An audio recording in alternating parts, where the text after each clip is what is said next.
Now, former Iranian professional soccer player who in 2017 on a private trip to Switzerland played in the game with some men. There were also postings that she did of herself in shorts where she had no hijab. These are some of the images that we're talking about. Now, just that act of playing outside a soccer game. She was banned from the professional soccer league in Iran. Her family was threatened by the regime. She was threatened with horrific torture by the regime. And here she is in an incredibly proud moment this week. She told her story at the United Nations. Watch. They said they wanted to make an example of me. In their eyes, I was a criminal. I lost my whole life in a snap of a finger. I lost my home, my safety, my family. I lost my dad, and I couldn't go to his funeral. Or even hug him one last time before he died. A beautiful and heartbreaking story of incredible bravery. Shiva Amini joins me now exclusively, along with her good friend, fellow activist Masih Alinejad, Iranian-American journalist who has survived 3 assassination attempts by the IRGC and their operatives here in the United States. Shiva, welcome. Thank you very much for joining us today.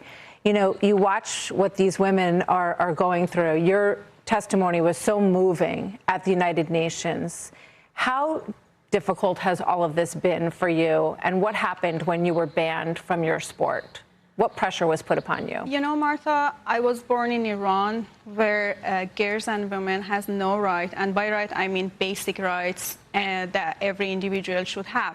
Like simply riding a bicycle or going with motorcycle or going even in a soccer stadium. You know how many times I got arrested because simply I was trying to go to the stadium.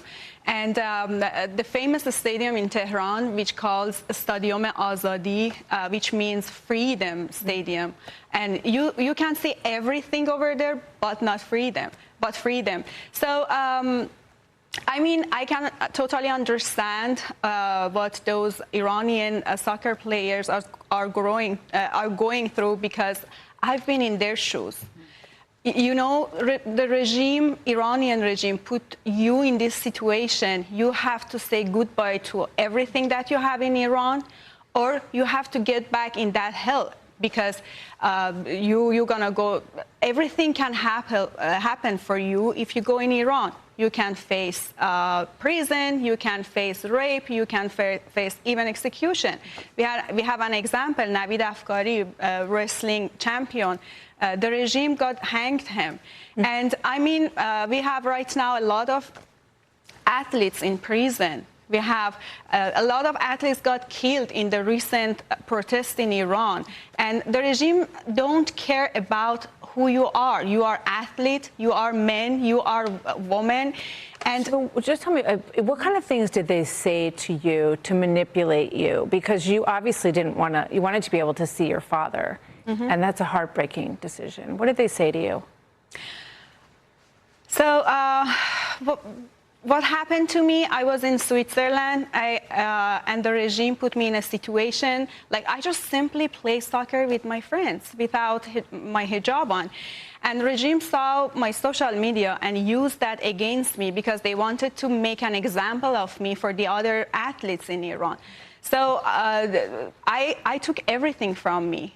They took everything from me. They took, like, I lost my family, I lost my home, I lost my safety, Martha. You know, I remember after 6-7 years when I was in Italy, I just wanted to invite my parents, my family, my mom and my dad, because my dad was like restless and he was like, hey, I want to see you.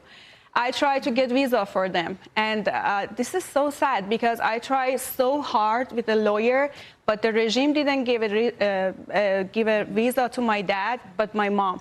My mom came to me after 7 years, and when she was there, I was so happy because it was something after 7 years I could hug my mom, I could feel her. And one day my brother called me. When my mom was in Italy, my brother called me and said, Dad passed away. And that day was the worst day in my life because I felt guilty. My mom is here. I couldn't get a visa for my dad, and I was just in a situation. I was, Mom, hey, you have to get back, and his dad's funeral, and my siblings need you, and please get back. I can figure it out. And my mom was like, what should I do in this situation? No, you are alone here.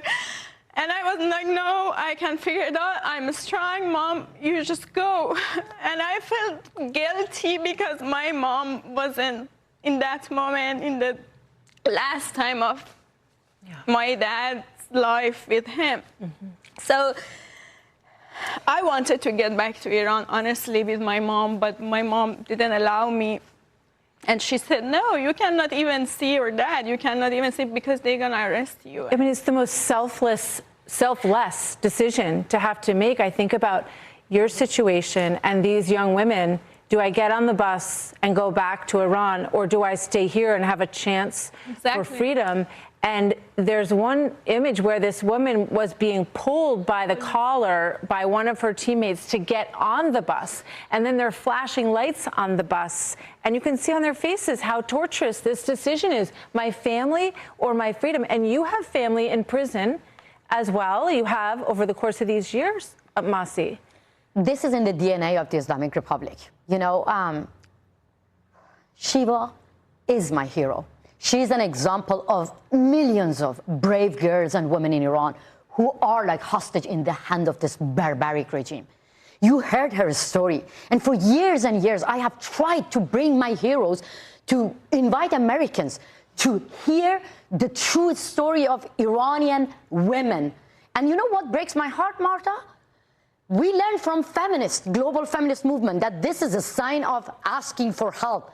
The football players, female soccer players in the bus going to Iran, they were showing this help to the people in Australia. You heard no single word from any well-known global feminist. And who helped them? The person that being the most hated one by the feminist, President Trump. That breaks my heart. These girls are like Shiva. They want to have a normal life. We want to have dignity. We want to have freedom. We want to enter to stadium. We are like you, like Americans. We need to have the same freedom that you take it for granted. Masi Alinejad, Shiva Amini, thank you so much for being with us and for sharing your story with us. Thank you. We truly appreciate it. We wish you women life and freedom for all of you. Thank you so much. Thank you very much.